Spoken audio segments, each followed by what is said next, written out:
हार्दिक शुभेच्छा. सरांनी दत्त गुरूंचा उल्लेख केला इथे. गुरुदेव दत्त म्हणजे आपण योग साधना करतोय. योग मध्ये सगळ्यात पहिले जे गुरु झाले ते गुरुदेव दत्त आहेत. त्यांच्याकडून मग नाथ संप्रदाय सुरू झालाय. गुरुदत्त कोण होते? गुरुदेव दत्त कोण होते? आपल्याला माहिती आहे ब्रह्मा विष्णू महेशचा हे अवतार आहे. ब्रह्मा विष्णू महेश म्हणजेच काय? जसं सरांनी गॉडचं एक्सप्लेनेशन दिलं की ब्रह्मा जे आहे ते सृष्टिकार आहे, रचयिता आहे, आणि जे विष्णू आहे ते पोषण करतात, ते पालन पोषण करतात, ते पालक आहे आपले, आणि जे रुद्र आहे ते काय आहे? प्रलय करणारे आहे. या प्रकारे एकच गुरु श्री गुरुदेव दत्त ह्यांच्यामध्ये या तीनही जे देव आहे ते वास करतात. आणि असे आपले जे गुरु आहे त्यांच्याविषयी जे फेमस आहे ते काय सांगितलं गेलंय की त्यांनी सृष्टीमधनच 24 गुरु केले.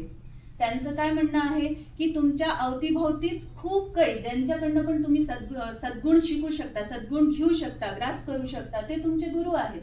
गुरु हा कोणी व्यक्ती नाही, गुरु हा तत्व आहे. सगळ्यांमध्ये तत्व आहे. एक 5 वर्षाचा मुलगा, 5 वर्षाचा बाळ पण आपल्याला काही ना काही शिकवून जातो. त्याचे जे प्रश्न असतात त्याच्यामध्ये कधी कधी तो असे प्रश्न विचारतो की आपल्याला विचार करायला बाध्य पडतं की भाई इतके कसे प्रश्न याला येतात आणि असे प्रश्न कसे येतात की that is also that kid is also our guru, कारण त्याच्यामध्ये तो तत्व आहे. ओके, आपण आता काय आपल्याकडनं चुका होऊन जातात की एक पुरुष, एक व्यक्तीला आपण गुरु मानून घेतो आणि ब्लाइंडली त्याला फॉलो करायला लागतो. ठीक आहे, व्यक्ती आहे त्याच्याकडनं चुका होणारच, आणि त्याच्या चुका म्हणणं आपण पण मग चुकीच्या मार्गावर चालायला लागतो. तत्व घ्या, गुरु तत्व घ्या जे सगळ्यांमध्ये आहे. असे दत्त प्रभूंचे 24 गुरु झालेले. आता 24 पूर्ण एवढे लक्षात मला राहणार नाही, आणि त्याच्या मागची पण स्टोरी आहे सगळी, तर ते खूप वेळ जाईल. तर त्यांनी काय केलं, पंचमहाभूताज आहे ते त्यांचे गुरु आहे. ठीक आहे, अजगर आहे, सर्प आहे, भृंगी आहे ते त्यांचे गुरु आहे, बालक आहे, कुमारिका आहे, पिंगला आहे ती त्यांची गुरु आहे. ठीक आहे, सगळ्यांकडनं त्यांनी काही ना काही शिकलं आहे.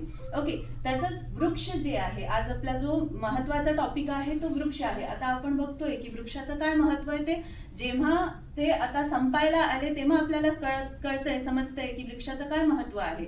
आपण इकोसिस्टम पूर्ण गडबड होताना बघतोय. आपल्या जे फर्स्ट आपला जो 3-4 दिवसाचा पाऊस होता तिथे आपल्याला समजमध्ये आलं की जर वृक्ष असते तर आज तेवढा इम्बॅलन्स आलेला नसता इकोसिस्टम मध्ये. ठीक आहे, आज आमचं महत्व, आज जो आमचा लक्ष्य आहे तो हेच सांगायचं आहे की तुम्हाला वृक्षारोपण करा. ठीक आहे, वृक्षारोपण करा, त्यांचे गुण आत्मसात करा. वृक्ष कसा आपल्याला शिकवतोय हे समजायचा प्रयत्न करा. ठीक आहे, त्याचे काही 5-6 पॉइंट्स आहेत ते मी सांगायचा प्रयत्न करते. सगळ्यात पहिले तो वृक्षाचा सगळ्यात महत्वाचा गुण काय आहे? सहनशक्ती. वृक्षामध्ये सहनशक्ती आहे. एखादा, आणि असं म्हणतात ना की जितके फळ ज्या वृक्षावर असतो त्या सगळ्यात जास्त त्याच्यावरच दगड फेकले जातात. राईट, त्याला सगळ्यात जास्त त्रास दिला जातं. आपण चांगले आहोत आणि आपल्याकडनं आपला सगळं समोरचा व्यक्ती फायदा घेऊन घेतोय त्यामुळे आपण वाईट मार्गाला चालायला लागू असं नाही. आपण चांगले आहोत, चांगलंच राहायचं, कारण सगळ्यात जास्त फ्रुटफुल जो वृक्ष असतो तो सगळ्यात जास्त दगड खातो. ठीक आहे, हे नेचरच आहे. तो वृक्षाकडनं ती सहनशक्ती आपल्याला शिकायची आहे. ठीक आहे, निस्वार्थ सेवा आहे वृक्षाची.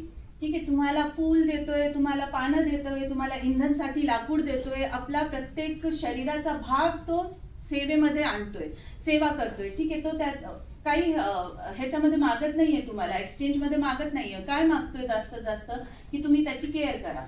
ठीक आहे, तेही ते नेचर करूनच घेत आहे. ओके, त्याच्याकडे निस्वार्थ सेवा भाव आहे. तर आपल्या मनामध्ये पण ते भाव असायला पाहिजे की जे पण आपल्याकडनं कर्म घडतात ते सेवा भावनी असायला पाहिजे. त्याच्या मागे आपला काही स्वार्थ नसायला पाहिजे. यालाच आपण कर्मयोग म्हणतो. ठीक आहे, कर्मयोगचा सिद्धांत जे भगवद्गीतामध्ये सांगितलंय ते हेच सांगितलंय की निष्काम भावनी तुम्ही कर्म करा without any expectation of fruit from that कर्म. काही पण फळची इच्छा करू नका त्याच्याकडनं. ठीक आहे, तसंच आपला जो वृक्ष आहे, फुलं त्याच्या कामी नाही येत, दुसऱ्यांचाच कामी येतं. ठीक आहे, पानं त्याच्या कामी नाही येत, सावली वृक्षाची त्याच्या कामी नाही येत, तो उन्हात उभा राहतो आणि तुम्हाला सावली देतो. ठीक आहे, हे निष्काम सेवा आहे त्याची. हे भाव आपल्याला घ्यायला पाहिजे, त्याच्याकडनं शिकायला पाहिजे. ठीक आहे, त्याच्या आणखीन दुसरं काय आहे? तो दानी आहे. आपल्या अंगाचा प्रत्येक भाग तो दान करतोय. ठीक आहे, आपल्यासाठी काहीच ठेवत नाहीये, आपण त्याचा पूर्ण वापर करून घेतोय. ओके, सो त्या संदर्भाने पण आपल्याला वृक्ष वाचवायला पाहिजे की पुढे जाऊन आपल्याला हे जे इंधन आहे ते हळूहळू कमी होत चालले. ठीक आहे, सो त्याच्यासाठी आपल्याला वृक्षारोपण वगैरे करायला पाहिजे. हा गुण, दानचा गुण आपल्याला वृक्षापासून घ्यायला पाहिजे. ठीक आहे, त्याच्या अतिरिक्त काय आहे, तो विनम्र आहे.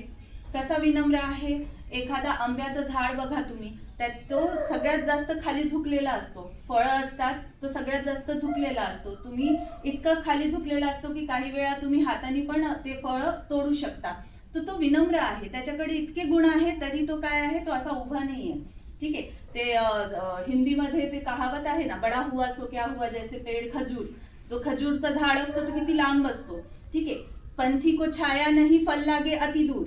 ठीक आहे, म्हणजे जो अहंकारी व्यक्ती आहे त्याला ते सांगतात, म्हणजे वृक्ष, त्या खजूरच्या वृक्षापासून पण आपण एक एक्झाम्पल घेतोय की जो अहंकारी आहे त्याच्याकडे किती ज्ञान असू दे, पण अहंकार आहे तर त्याच्यामुळे त्याचा ज्ञानाचा तुम्हाला काही फायदा मिळणार नाही, इवन त्याला पण काही फायदा मिळणार नाही.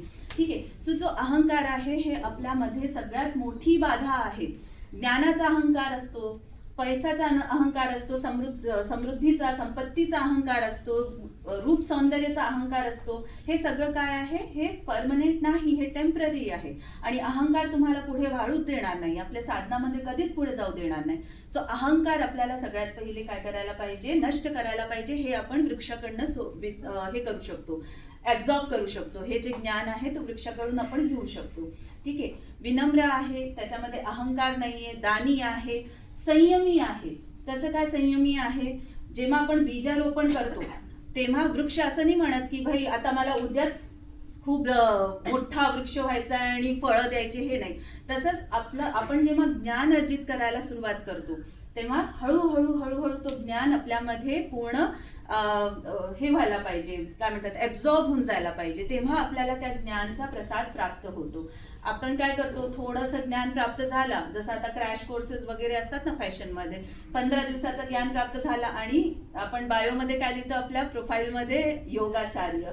ठीक आहे, 15 दिवसाचा क्रॅश कोर्स करून तुम्ही ज्यांनी आपला जन्म टाकला आहे योग साधनामध्ये, ज्यांनी महर्षी पतंजली ज्यांनी पातंजली योग दर्शन दिलं आहे, कृष्ण वंदे जगद्गुरु ज्यांनी भगवद्गीता सांगितलेली आहे, हे ज्ञान आपण 15 दिवसात घेतोय आणि सांगतोय की आम्ही योगाचार्य आहे. तर असं नाही, तुम्ही जितकं त्याच्यामध्ये स्वतःला काय म्हणतात त्याला, रुळतात ना, काय म्हणतात त्याला, स्वतःला पूर्णपणे त्याच्यामध्ये आत्मसात करतात, तोपर्यंत तुम्हाला त्याचा फायदा होत नाही.